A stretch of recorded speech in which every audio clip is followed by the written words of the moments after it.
I was on my way to the meeting about my husband's inheritance. As I got into my car, a homeless man rushed over and shouted, "Ma'am, don't start that car. Your daughter-in-law." My blood froze. But when I arrived at the meeting, she fainted. "I'm glad to have you here. Follow my story until the end and comment the city you're watching from so I can see how far my story has reached. I never thought a Tuesday morning could change everything. 64, I believed I had seen it all. Weathered every storm life could throw at me. Harold's death 3 months ago had been devastating. Enough, but I was managing, taking it one day at a time just like he would have wanted. The call from the attorney's office came exactly at 9 a.m. Mrs. Whitmore. "We're ready to proceed with the estate settlement. You be here at 2 o'clock today." The woman's voice was professional, almost cold. Agreed, of course. After months of waiting, I was eager to finally close this chapter and move forward. Chose my navy blue dress, the one Harold always said brought out my eyes. He bought it for me on our 35th wedding anniversary just 2 years ago.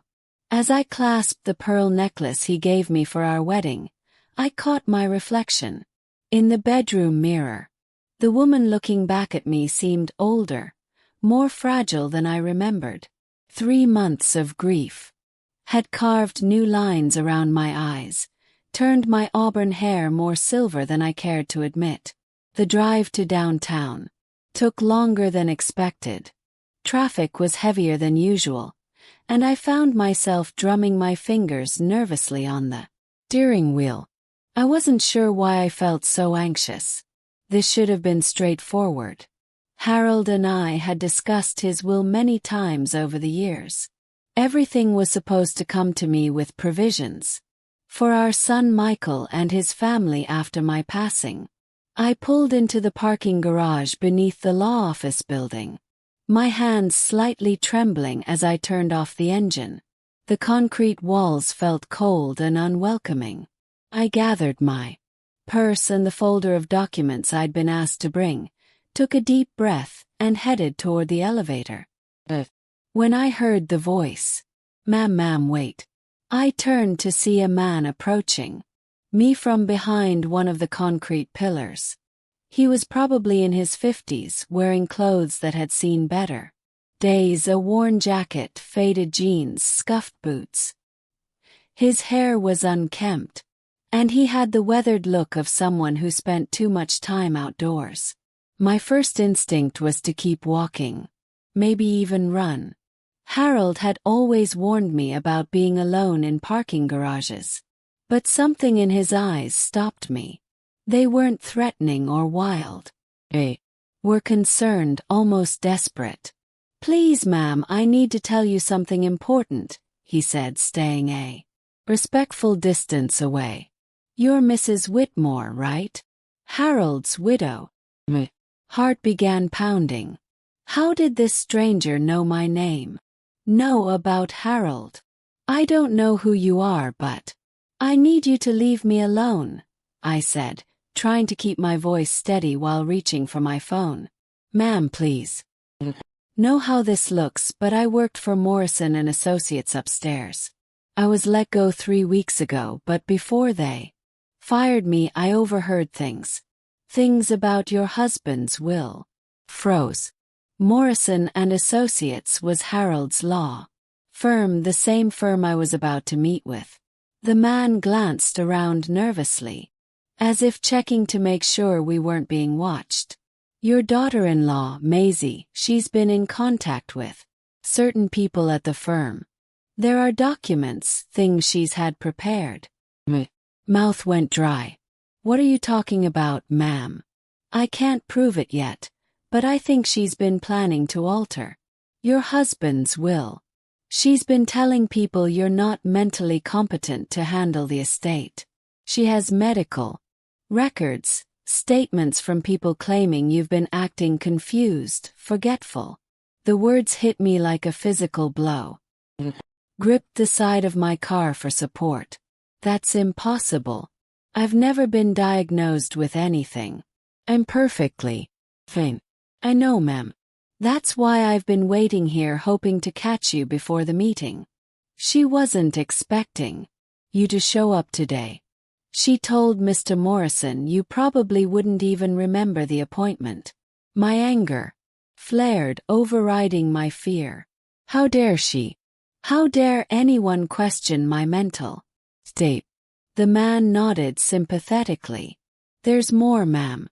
She's been forging documents, making it look like your husband wanted to change his will in his final weeks.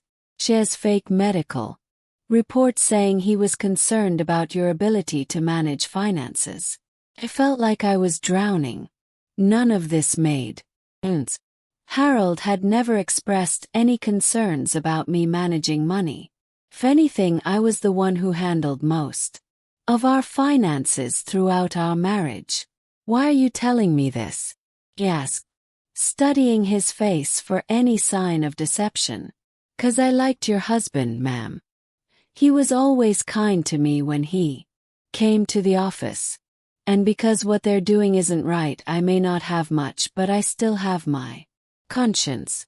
I looked at this stranger, this homeless man who was risking whatever little he had left to warn me. What's your name?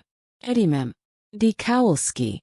I was a paralegal at Morrison & Associates for 12 years. Before they decided I knew too much about their side business. Side business. Eddie glanced around again. They've been helping certain clients manipulate wills and estates, taking large fees for making inconvenient family members disappear from inheritance documents. Your daughter-in-law has been paying them very well. The elevator dinged in the distance and Eddie stepped back. Ma'am, you need to be very careful in there. They're expecting you to just sign papers without reading them carefully. Don't let them pressure you into anything. Before I could ask more questions, he melted back into the shadows between the cars. I stood there for several minutes, my mind reeling. From everything he'd told me, part of me wanted to dismiss it as the ravings of a disturbed man, but something deep in my gut told me he was telling the truth. I thought about Maisie, my daughter-in-law, of 8 years. She had always been sweet to my face, but I'd noticed little things. Over the years, the way she whispered to Michael when I entered a room. She always seemed to steer conversations away from me during family gatherings. The subtle looks of irritation when I spoke about Harold and our life together. With shaking hands, I pressed the elevator button. As the doors closed, I caught a glimpse of Eddie watching me from behind a pillar. His expression filled with worry. The ride to the 15th floor felt eternal. When the doors opened, I stepped into the plush reception area of Morrison & Associates.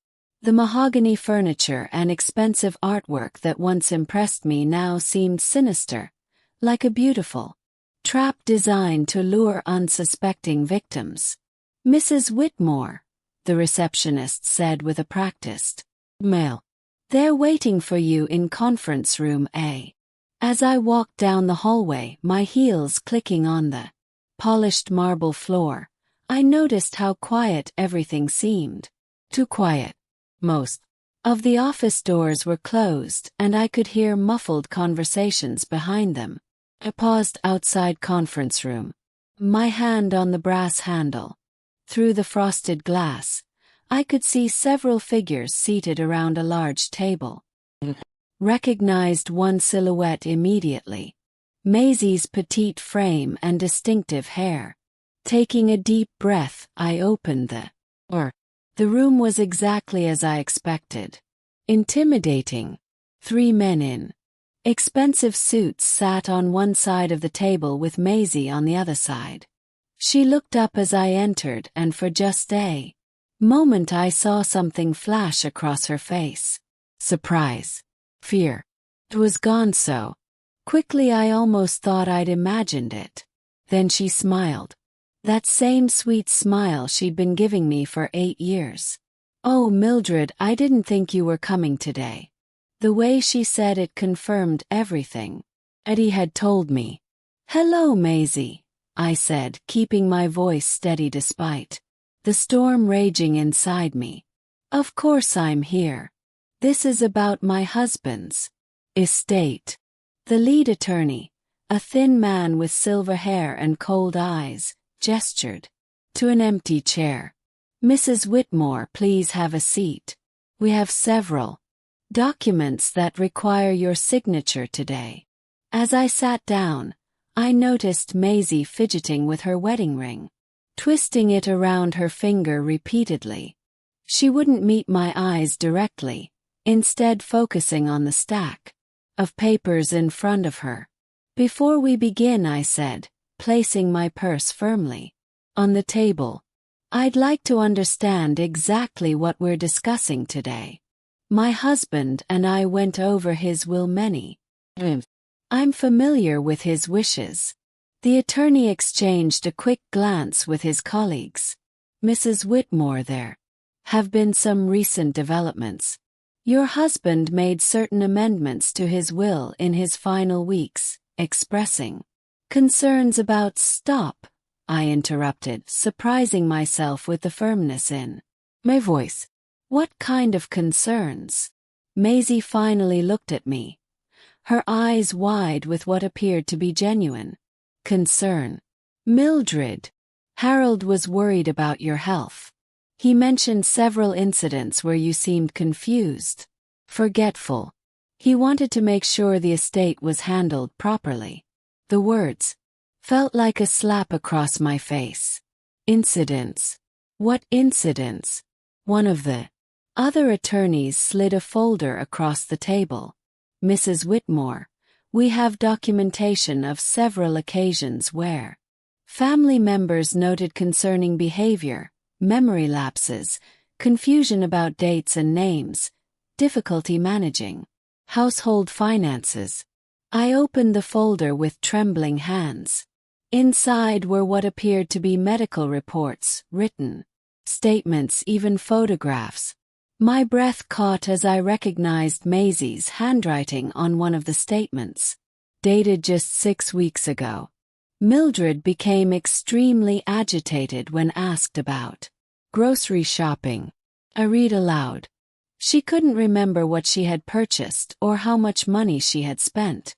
When Michael tried to help her organize her receipts, she accused him of trying to steal from her. My hands were shaking so badly I could barely hold the paper. "This is completely false. Have never accused Michael of stealing anything." "Mildred." Maisie's voice was soft, almost pitying. "You did say those things. We were all very worried about you. That's why Harold decided he needed to make arrangements." I stared at her. This woman I had welcomed into my family, who had sat at my dinner table countless times, who had smiled and hugged me at every holiday gathering. The person looking back at me now was a stranger. "What arrangements?" I managed to ask. The lead attorney cleared his throat. "Your husband amended his will to establish a trust. The estate would be managed by a trustee, in this case your son Michael, with provisions for your care and living expenses." The room started spinning. I gripped the edge of the table to steady myself. "You're telling me Harold didn't trust me to handle my own finances?" "It wasn't about trust," Maisie said quickly. "It was about protection. Harold loved you so much, Mildred. He just wanted to make sure you were taken care of." I closed my eyes, trying to process what was happening. When I opened them again, I noticed something that made my blood run cold.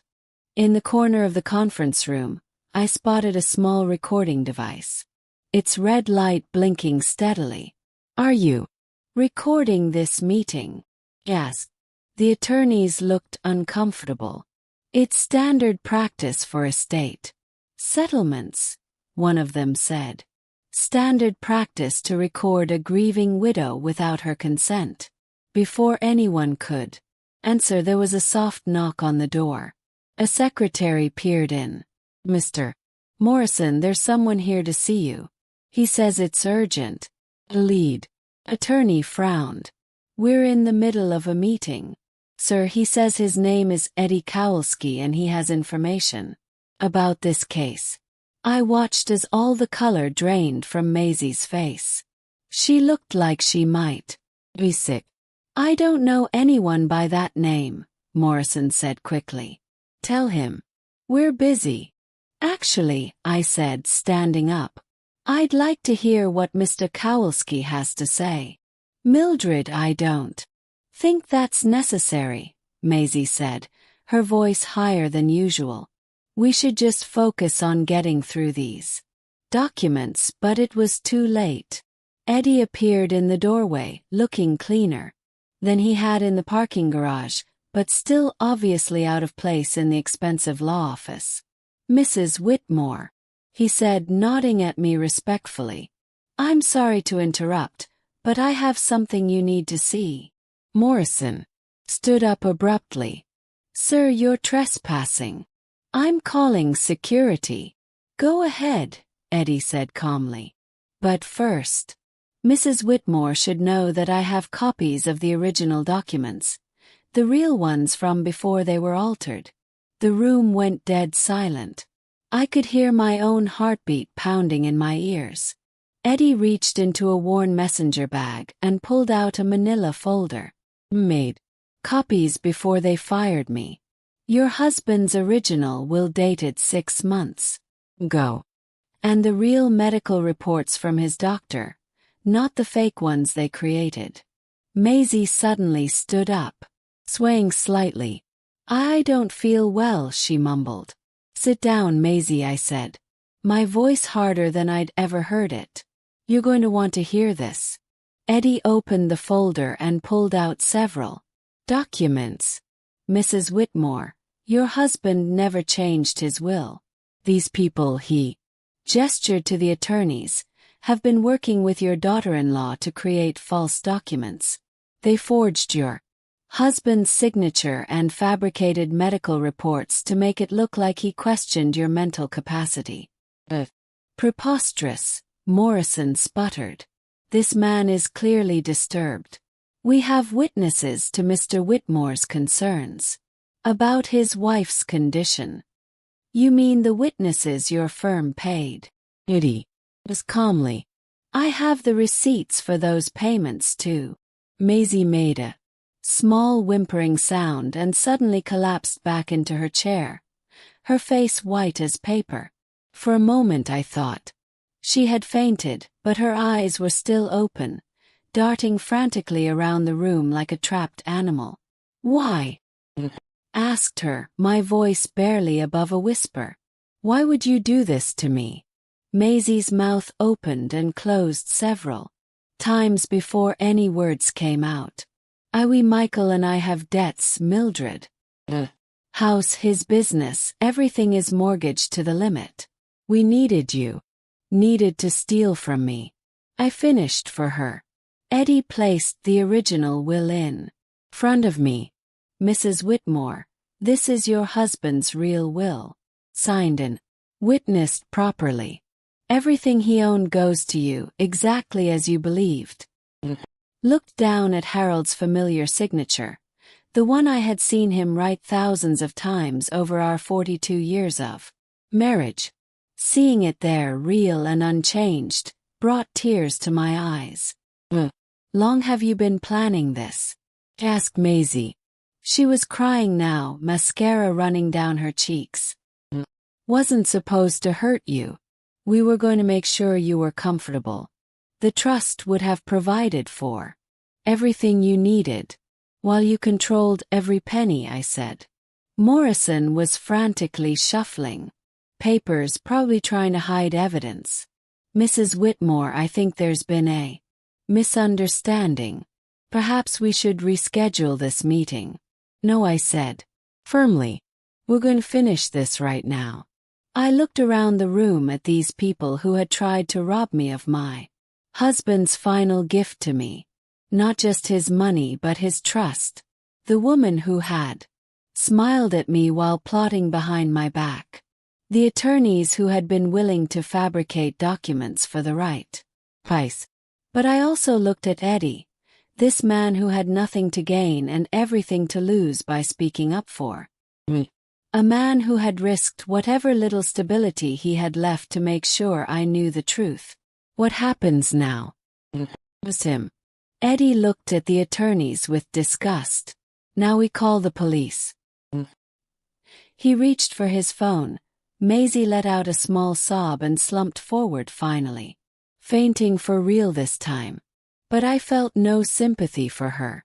The woman who had just collapsed wasn't the daughter-in-law I thought I knew. She was a stranger who had been wearing my daughter-in-law's face for 8 years. I was about to find out just how deep her deception ran. The police arrived within 20 minutes, but those 20 minutes felt like hours. Maisie had regained consciousness and sat slumped in her chair, no longer bothering to maintain her innocent facade.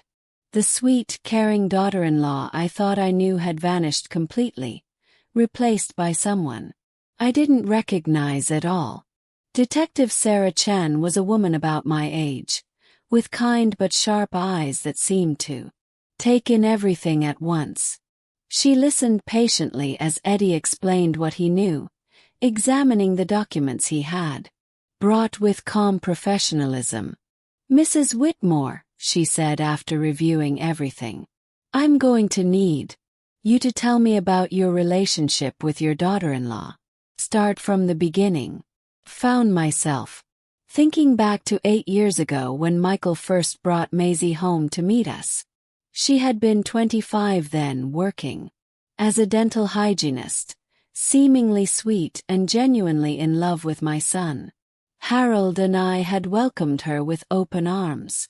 She was perfect, I told Detective. Too perfect. I realize now. She always said exactly what we wanted to hear. Always agreed with everything Harold and I said. I thought she was just trying to fit in. As I spoke, memories started shifting in my mind, like puzzle pieces rearranging themselves into a clearer picture. Things that had seemed innocent at the time now took on a darker meaning. About 3 years ago she started making little comments, I continued. Nothing obvious, just small suggestions that maybe I was getting forgetful.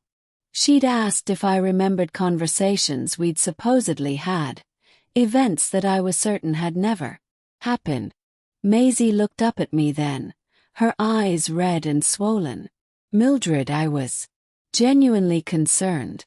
"Well," I cut her off, surprising myself with the strength in my voice.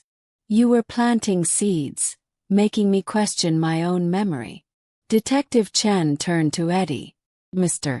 Kowalski, can you tell me more about what you witnessed at the law firm?" Eddie pulled out a small notebook, his hands remarkably steady considering his situation. "About 6 months ago, Mrs. Maisie Whitmore started coming to the office regularly. At first, Mr. Morrison told us she was just asking about estate planning for her husband's family. But then the meetings became more secretive." He flipped through his notebook. "Started paying attention because something felt wrong. She would bring documents that she claimed were from doctors, statements from family, friends, even photographs that were supposed to show Mrs. Whitmore in confused states." "What kind of photographs?" Detective Chen asked. Maisie shifted uncomfortably in her. Eddie looked at her with disgust before answering. "Pictures of Mrs. Whitmore at the grocery store, at the bank, at family gatherings, but they were taken from far away and the captions were lies. One photo showed Mrs. Whitmore at a checkout counter, and Maisie's statement claimed she had been confused about money and unable to complete her purchase. But I could see in the photo that Mrs. Whitmore was simply chatting with a cashier while her groceries were being bagged. My hands clenched into fists. The violation felt almost physical. You were following me, taking pictures of me. Maisie's voice was barely a whisper. I needed documentation. The lawyer said they needed evidence. Evidence of what? Of me living my normal life. Detective Chen made notes as she spoke. Mrs. Whitmore, were you aware of any financial difficulties your son and daughter-in-law might have been experiencing? I shook my head. Michael always seemed to be doing well. He has his own consulting business. They live in a beautiful house in Maple Ridge. They take expensive vacations every year, all funded by debt, Maisie said. Suddenly her voice bitter. The house has 2 mortgages. The business is barely breaking even. The vacations went on credit cards. We owe over $300,000. The number hit me like a punch to the stomach. $300,000. How is that possible? Michael's business started failing 2 years ago. Maisie continued, tears streaming down her face again. He was too proud to tell you and Harold. He kept borrowing money, thinking he could turn it around. When Harold got sick, we realized the inheritance might be our only way out. I stared at her, trying to process this information. My son, struggling financially for 2 years, and he hadn't said a word to us. Harold would have helped in an instant if he had known. So instead of asking for help, you decided to steal from me. It wasn't stealing, Maisie protested weakly. You would have been taken care of. The trust would have covered all your expenses, Eddie snorted. A trust that would have paid you $40,000 a year while the rest of the estate went to cover your debts. I saw the calculations, Mrs. Whitmore. We're planning to use your husband's money to pay off their credit cards and mortgages while keeping you on what amounted to an allowance. The betrayal cut deeper than I could have imagined. This wasn't just about money. This was about my son and his wife systematically planning to control every aspect of my life. Does Michael know? Asked Maisie. Is he part of this?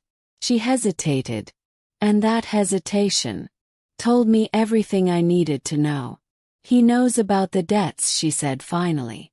And he knows we were hoping the inheritance would solve our problems, but he doesn't know about the fake documents or the lies about your mental state. He thinks Harold really did change his will because he was concerned about you.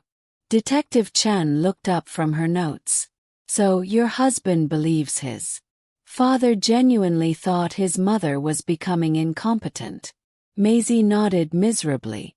I've been telling him stories. 4 months, little incidents that supposedly happened when he wasn't around.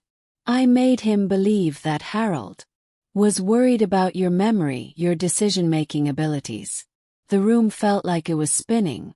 Not only had Maisie been lying to me, she had been poisoning my relationship with my own son, making him believe his father had lost faith in me. What incidents? I demanded. Maisie looked like she wanted to disappear into her chair. I told him you forgot to turn off the stove and nearly started a fire, that you got lost driving to the grocery store, that you accused the mailman of stealing from you, that you hid money around the house and then forgot where you put it. I felt like a physical blow. None of that ever happened. I know, she whispered. Detective Chen closed her notebook. Mrs. Whitmore, I'm going to need you to come to the station to give a formal statement, and I'll need copies of all these documents. Looked at the attorneys who had been sitting silently through the entire conversation. Gentlemen will be investigating your involvement in this matter as well. Morrison finally spoke up. Detective, we were acting on information provided to us by our client. If that information was falsified, we're as much victims here as Mrs. Whitmore. Eddie laughed bitterly. Victims. You charged them $50,000 to forge documents and fabricate evidence. I have copies of your invoices. Lead. Attorney's face went white. That's not. I don't. Save it. Detective Chen said. You can explain it all downtown. As the police began gathering evidence and taking statements, I found myself looking at Maisie one more time. This woman who had shared holidays with us, who had hugged me and called me Mom, who had sat beside Harold's hospital bed during his final days. Was any of it real? I asked her. The last 8 years. The family dinners, the conversations we had. Was any of it real? Maisie looked up at me with genuine tears in her eyes. First, yes. When I met Michael, when we got married, I really did care about you and Harold. But when the money problems started getting worse, when we realized how much the estate was worth, she didn't finish the sentence, but she didn't need to. Understood. Somewhere along the way, her love for my son had turned into something darker.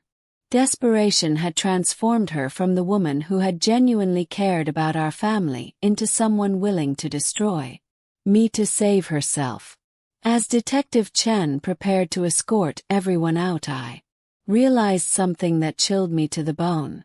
If Eddie hadn't warned me, if he hadn't risked everything to tell me the truth, I would have walked into this meeting completely unprepared. I would have signed those papers believing my beloved Harold had lost faith in me in his final weeks. I would have spent the rest of my life thinking my husband had died, believing I was incompetent, while his money was used to pay for the very lies that had convinced him I couldn't be trusted. The thought was so horrific that I had to sit down again, my legs suddenly too weak to support me. Then I looked at Eddie, this unlikely guardian angel who had saved me from a fate worse than losing my inheritance. He had given me back something infinitely more precious. The truth about Harold's faith in me. Now I had to decide what to do with that truth. 3 days after the police station, I sat in my kitchen staring at my phone. Michael had called 17 times since Detective Chen had contacted him. 17 calls I hadn't answered because I wasn't ready to hear his voice. Wasn't ready to know how much of his wife's poison he had absorbed.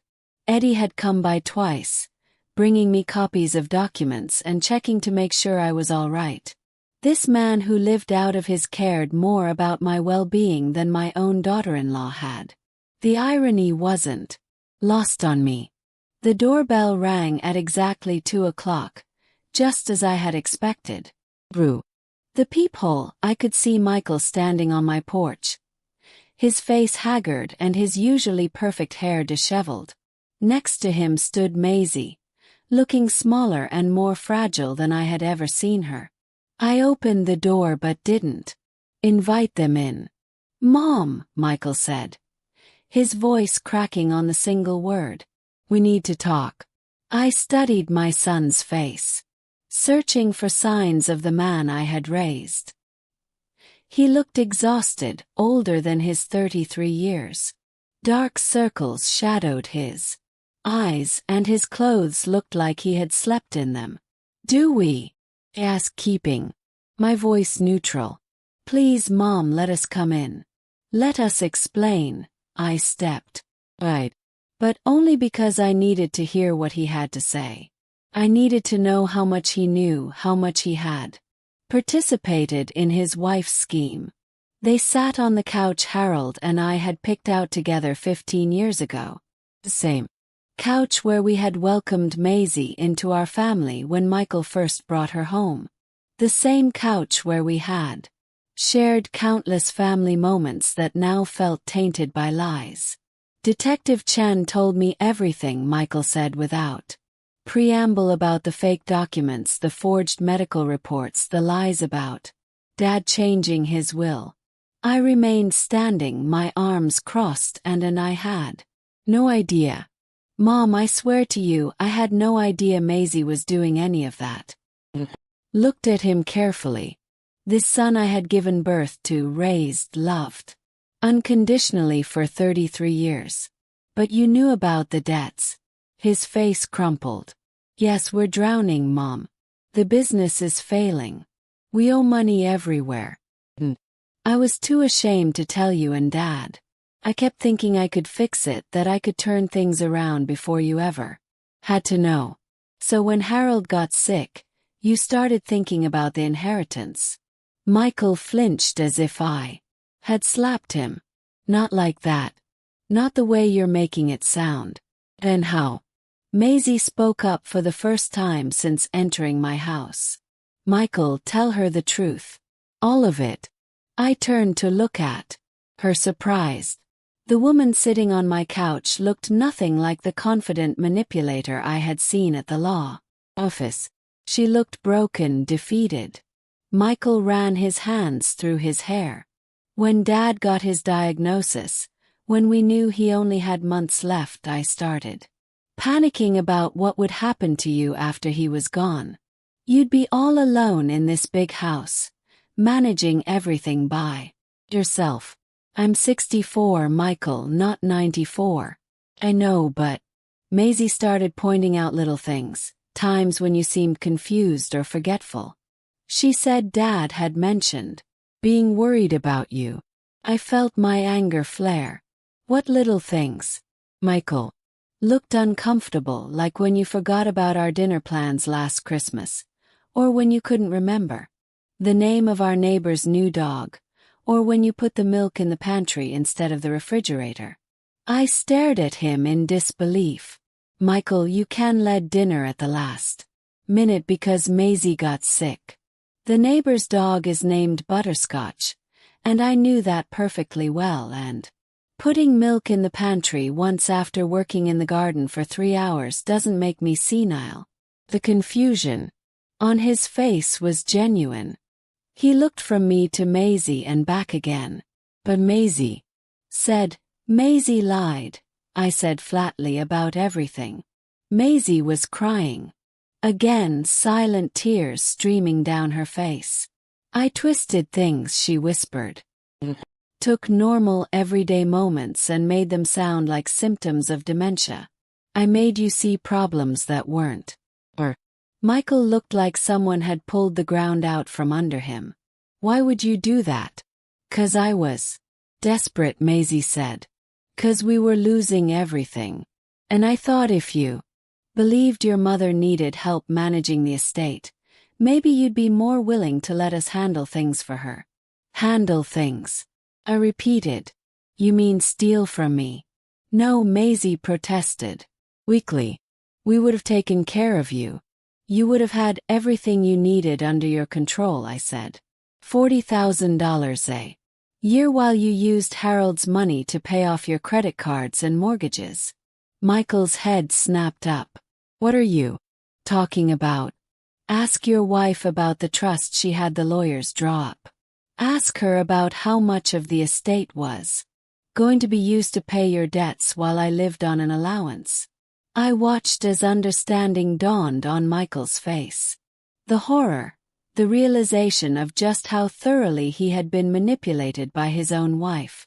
Maisie, he said, his voice barely audible. Tell me she's wrong. Maisie couldn't meet his eyes. The lawyer said it was the best way to protect everyone's interests. Everyone's interests. Michael exploded, jumping up from the couch.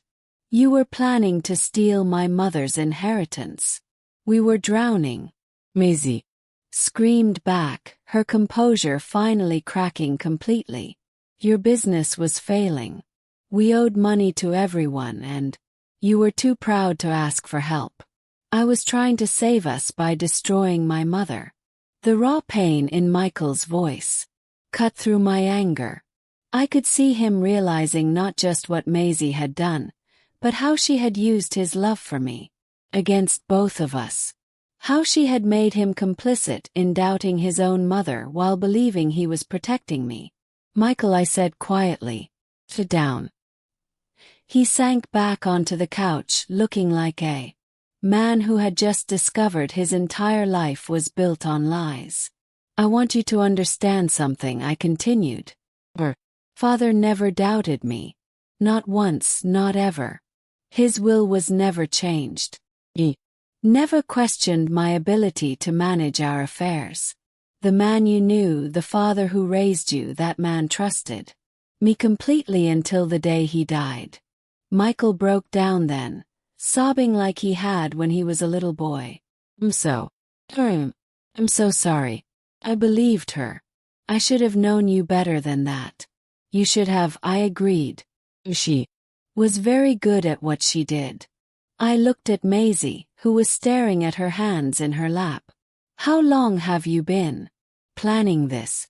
When did you decide I was the enemy? You were never the enemy, she said.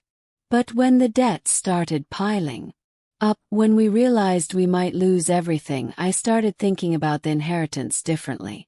Your husband's estate is worth over $2 million, Mildred. That money could solve all our problems. That money was Harold's life's work. Money he saved so I could live comfortably after he was gone. Don't need $2 million, Maisie said, a flash of her old resentment showing through. Live simply. You don't travel. You don't spend money on expensive things. That money would just sit there while we lost our house, our car, everything we've worked for.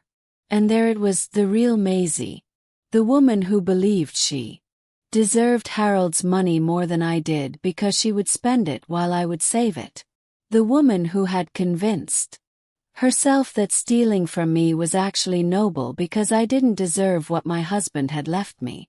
Michael looked at his wife like he was seeing her for the first time. Maisie, how could you think like that? How could you believe you had any right to Mom's inheritance? Because she doesn't need it, Maisie shouted. 'Cause we do. Because you were too stubborn and proud to ask for help when we needed it. So instead of asking, you decided to take, said. The room fell silent except for the sound of Maisie's crying and Michael's ragged breathing. Finally, Michael spoke. Mom, what happens now? I had been asking myself the same question for 3 days. What had happened now? My daughter-in-law had tried to steal my inheritance through an elaborate scheme involving forged documents and false medical reports. My son had been manipulated into doubting his own mother's competence. The lawyers who were supposed to protect Harold's wishes had been willing to fabricate evidence for the right price. But underneath all of that was a deeper question. Could this family be saved? I looked at Michael, at the genuine remorse and horror on his face. Then I looked at Maisie, still defiant even in her defeat. Depends, I said finally, on what you're both willing to do to make this right. The silence in my living room stretched on for what felt like hours. Michael sat with his head in his hands while Maisie stared at the floor, her tears finally spent. I remained standing, waiting for one of them to speak first, to show me who they really were beneath all the lies and desperation. It was Michael who broke the silence. What do you want us to do, Mom? I had spent 3 sleepless nights thinking about that question. What did I want? Justice, revenge, or something harder to define? The restoration of trust that might be impossible to rebuild. I want the truth, said. All of it. Every lie, every manipulation, every moment when you chose to doubt me instead of trust me. Michael lifted his head, his eyes red and swollen. I'll tell you everything I know, but Mom, I swear to you. Thought I was protecting you. Maisie convinced me that Dad was worried about your memory, that he wanted to make sure you were taken care of. How? Yes. What exactly did she tell you? Michael glanced at his wife, who still wouldn't look up from the floor. She said Dad had mentioned it to her during one of his doctor visits that he was concerned about leaving you alone with so much responsibility. I felt a chill run down my spine. Maisie was with Harold at his doctor visits. Sometimes, Michael said, when I couldn't get away from work, she offered to drive him to help him keep track of his medications and appointments. I turned to look at Maisie. You used my husband's illness as an opportunity to manipulate my son. Finally, she looked up at me. Harold never said anything about being worried about you. But he was so weak during those last months, so dependent on everyone around him. It made it easy to suggest that maybe he should be thinking about what would happen to you after he was gone. Suggest to whom? I demanded. Michael. I would mention things when we got home from the appointments. Little comments about how frail Harold was getting, how much he was depending on you for everything. I made it sound like Harold was concerned about burdening you. The betrayal cut deeper than I had thought possible. This woman had used my husband's final months when he was at his most vulnerable to plant seeds of doubt about me in our son's mind. What else? I asked, my voice steady despite the rage building inside. Maisie wiped her nose with a tissue. I started paying attention to everything you did. Every time you forgot where you put your keys, every time you had to ask someone to repeat themselves, every normal thing that happens to everyone. Every day I would mention it to Michael later, make it sound concerning. You believed her, I said to Michael. She was so subtle about it, Mom. She never said you were having problems directly. She would just mention things casually like she was worried but didn't want to make a big deal about it. Over time it started to seem like there was a pattern. I thought back over the past year trying to remember interactions with both of them. Had I noticed Maisie paying unusual attention to my words and actions? Had there been signs I had missed the photographs? I said suddenly. When did you start following me? Maisie shifted uncomfortably. About 4 months ago. The lawyers said they would need documentation if we were going to challenge your competency. Challenge my competency? I repeated. You were planning to have me declared mentally unfit. No, Michael said quickly. That's not what we discussed. That's exactly what we discussed, Maisie snapped, turning to face her husband. Michael, stop pretending you didn't know what this was about. We talked about setting up a conservatorship, about making sure your mother was protected from making bad financial decisions. Michael's face went white. I thought we were talking about helping her manage things, not taking away her rights. They're the same thing, Maisie said.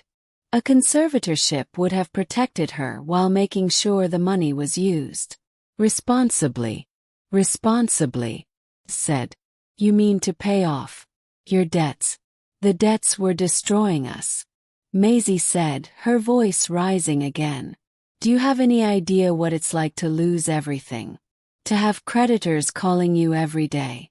To know that you're going to lose your house, your car, everything you've worked for? Do you have any idea what it's like to discover that your own family has been plotting against you? Shot back.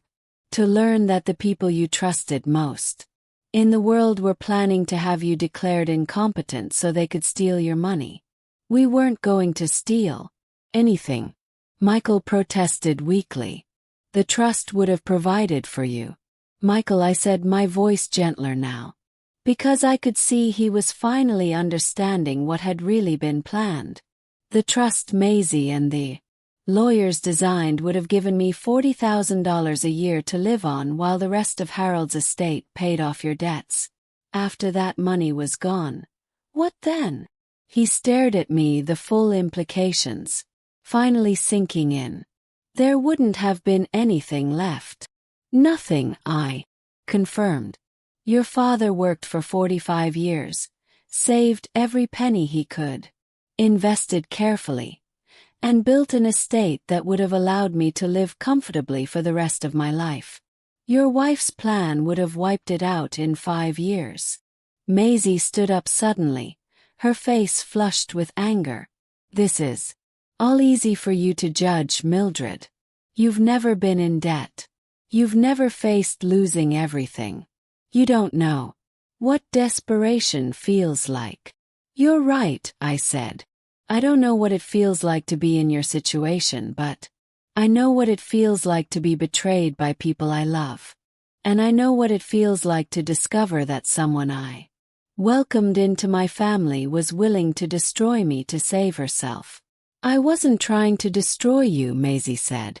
I was trying to save my marriage, my family, my life at the cost of mine. The words hung in the air between us. For the first time since this nightmare began, I saw genuine recognition in Maisie's eyes. She finally understood what she had done, what she had been willing to do. Michael stood up and walked to the window, staring out at the garden Harold and I had planted together 20 years ago. What happens to us now, Mom? To our family? It was the question I had been dreading, because the truth was I didn't know if we could come back from this trust once broken so completely might be impossible to repair. The lawyers will face criminal charges, I said. Eddie has provided enough evidence to prove they were involved in document forgery and fraud. And Maisie, Michael asked without turning around. I looked at my daughter-in-law, this woman who had seemed so perfect when Michael first brought her home. That depends on what she does next. What do you mean, Maisie? Detective Chen told me that if you cooperate fully with investigation, if you testify against the lawyers and help expose how the scheme worked, the district attorney might be willing to consider a plea agreement. And if I don't, then you'll face the full consequences of fraud, forgery, and conspiracy charges. Eddie's evidence is thorough enough to convict you without your cooperation. Maisie sank back down onto the couch. What kind of plea agreement? I don't know. I admitted that would be between you, your lawyer, and the district attorney. But Maisie, you need to understand something.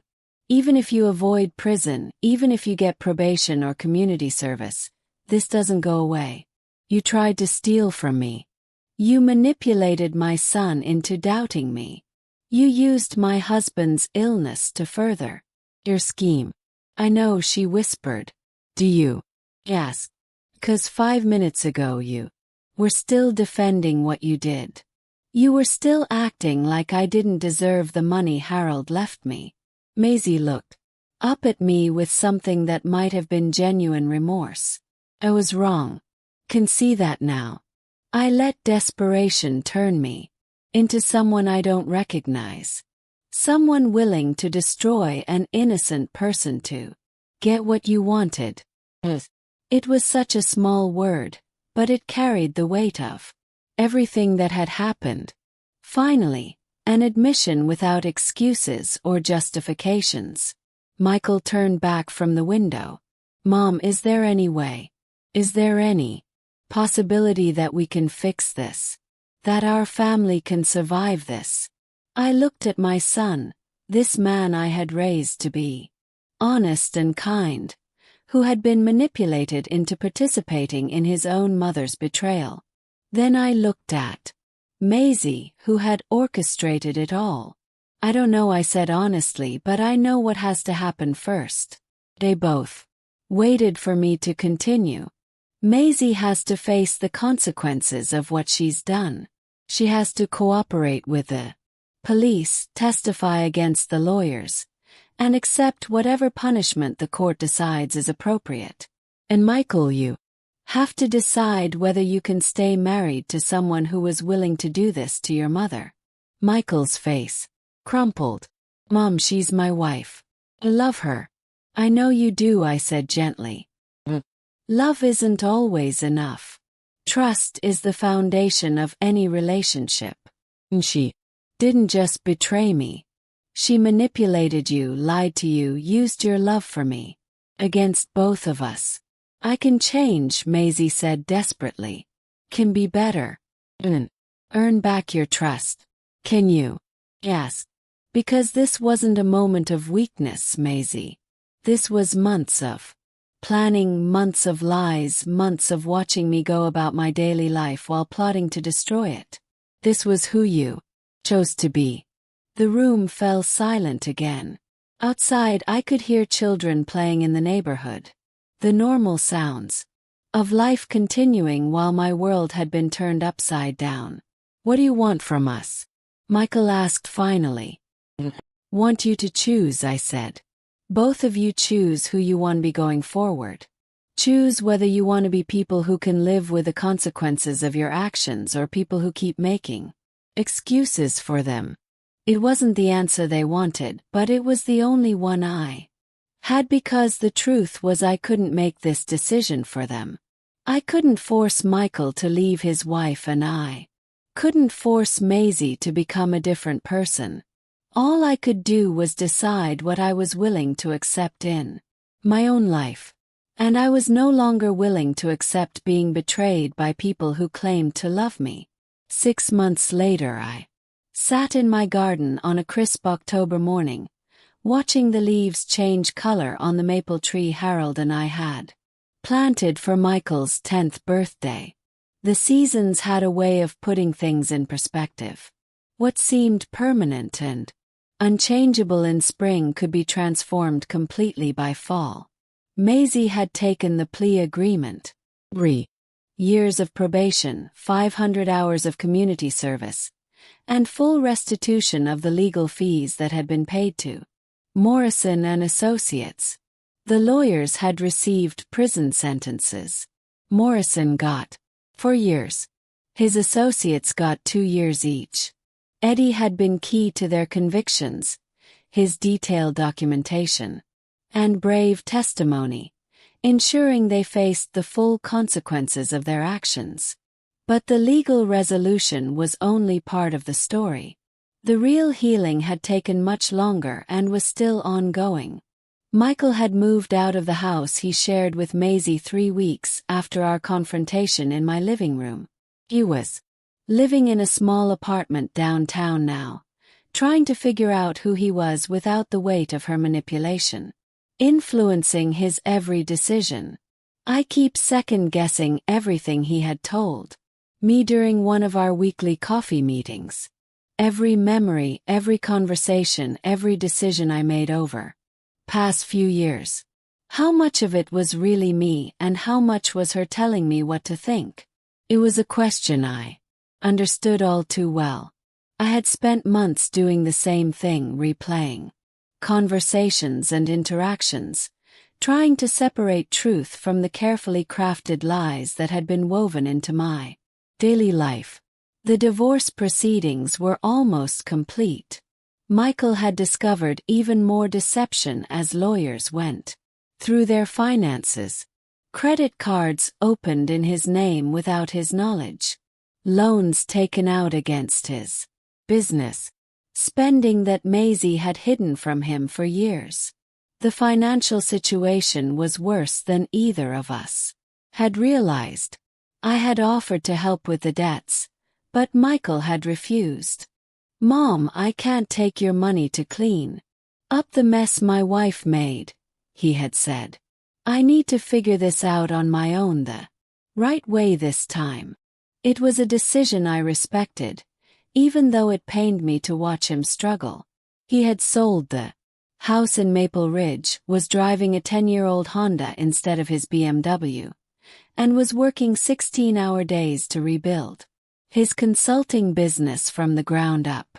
But there was something different about him now, a sense of purpose and integrity that reminded me of the man I had raised him to be. Eddie had become an unexpected fixture in my life. I had hired him as a part-time groundskeeper for my property, and he was living in the small apartment above Harold's workshop. Watching him transform from a desperate man living out of his car to someone with stability and purpose had been one of the few bright spots in this difficult time. Mrs. W., he called out, as he walked across the lawn, carrying a tray with 2 cups of coffee. Thought you might like some company this morning. I smiled as he settled into the chair beside me. Thank you, Eddie. How are you feeling about today? Today was the day Maisie's probation officer was coming to verify her community service hours. She had been assigned to work at a local food bank, helping to prepare and serve meals for people experiencing homelessness. People like Eddie had been just months ago. The irony wasn't lost on any of us. Hope. She's learning something, Eddie said thoughtfully. Not everyone who ends up desperate makes the choices she made. Was true. Eddie had lost his job, his home, his stability, but he had never lost his moral compass. When faced with the opportunity to profit from wrongdoing, he had chosen to do what was right even when it cost him everything. Have you heard from her lately? Yes. Eddie nodded. She comes to the food bank sometimes when I'm there picking up supplies for the church. She doesn't say much, but she works hard. Think she's finally starting to understand what desperation really looks like. I wasn't sure how I felt about that.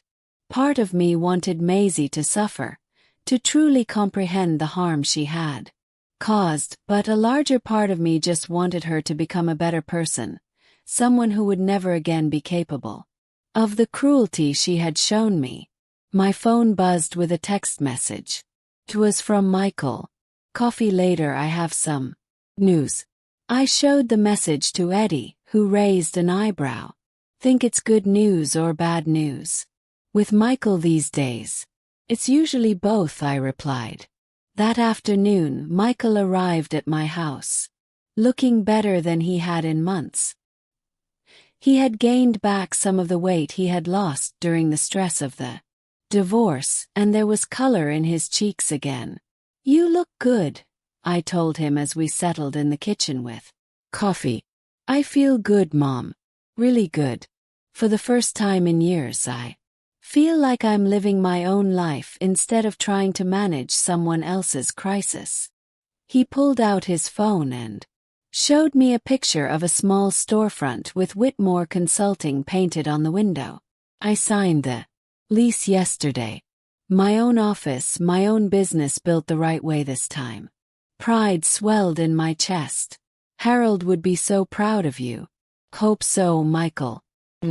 I've been thinking about him a lot lately, about the values he tried to teach me, the kind of man he wanted me to become. I lost sight of that for a while. We all did, I said gently, but we found our way back. Michael reached across the table and took my hand. Mom, I need to ask you something. And I need you to be honest with me. I squeezed his hand. Always. Can you ever forgive me? Really forgive me? Not just say the words because you love me. It was a question I had been asking myself for months. Could I truly forgive my son for doubting me? For being manipulated into participating in a scheme that could have destroyed my life? Michael, I said carefully, forgiveness isn't something that happens all at once. It's a choice I make every day. Some days it's easier than others. His eyes filled with tears. Understand. But yes, I continued. Can forgive you. I have forgiven you because I can see that you were a victim too. Maisie used your love for me against both of us. And that wasn't your fault. Feels like it was my fault. I should have known better. Should have trusted you more than I trusted her. You should have, I agreed. But you didn't, and we can't change. What we can do is build something better going forward. Michael wiped his eyes with the back of his hand. What does that look like? It looks like honesty, I said. Complete honesty, even when it's uncomfortable. It looks like you coming to me when you're struggling instead of trying to handle everything alone. It looks like us rebuilding trust one conversation at a time. And if I mess up again, then we'll deal with it together. But Michael, you're not the same man you were 6 months ago. Move. Learn something about yourself, about what you're capable of when you're desperate. That knowledge will protect you from making the same mistakes again. We sat in comfortable silence for a while, both of us processing the long journey that had brought us to this moment. What about Maisie? Michael asked finally. What about her? Do you think you'll ever be able to forgive her? I considered the question carefully. I don't know. What she did was calculated, deliberate, cruel. She didn't just make a mistake or let desperation cloud her judgment for a moment. She spent months planning to destroy me, and she enjoyed doing it. She says she's changed. Maybe she has. People can change, Michael. Forgiveness isn't about whether someone has changed. It's about whether I'm willing to carry the burden of anger and resentment. And I've decided I'm not. So you have forgiven her. I've let go of the anger. Clarified. That's not the same as forgiveness. And it's certainly not the same as trust. Maisie will never be welcome in my life again. But I refuse to let her steal any more of my peace. Michael nodded. Think I understand. As he prepared to leave, I walked him to the door. The sun was setting, painting the sky in brilliant oranges and purples. It was the kind of sunset Harold and I used to watch together from our back porch, his hand in mine as we talked about our dreams for the future. Mom, Michael said as he hugged me goodbye. Thank you for not giving up on me. Thank you for finding your way back, I replied. After he left, I walked through my house. The home Harold and I had built together over 4 decades of marriage. The rooms were quiet but not lonely. I had thought that losing Harold would mean facing the rest of my life alone. But I had discovered something important over these past months. I wasn't alone. I had people in my life who genuinely cared about me. Eddie, whose loyalty and courage had saved me from a terrible fate. Michael, who was working every day to become the man he was meant to be. Detective Chen, who still called to check on me. Even the staff at the food bank where Maisie was doing her community service, who had become friends after I started volunteering there myself. I had a life full of purpose and meaning. I was tutoring adults, learning to read at the local library, helping Eddie expand the garden behind the workshop, and working with Detective Chen's department to help other seniors recognize and avoid financial exploitation schemes. Most importantly, I had reclaimed my own story. For months, Maisie had been writing a narrative where I was a confused, incompetent old woman who couldn't be trusted with my own life. But that was never true. I was a strong, intelligent woman who had survived 42 years of marriage, raised a son, built a life, and faced down people who tried to destroy me. That evening, as I sat on the back porch with a cup of tea, watching the stars emerge in the darkening sky, I felt something I hadn't experienced in years. Complete peace. Not the peace of having everything I wanted, but the peace of knowing exactly who I was and what I was worth. Harold's love lived on in the security he had provided for me, in the values he had taught our son, in the beautiful life we had built together. Maisie's scheme had failed, not just because Eddie had exposed it, but because the foundation Harold and I had built was stronger than the lies she had tried to construct on top of it. I was 64 years old and I was just beginning the best chapter of my life. The thought would have seemed impossible 6 months ago, but now it felt like the most natural thing in the world. I was free. Now I'm curious about you who listened to my story. What would you do if you were in my place? Have you ever been through something similar? The story continues in the next chapter in the next linked video.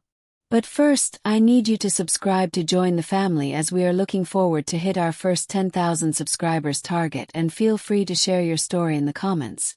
You matter, your voice does too.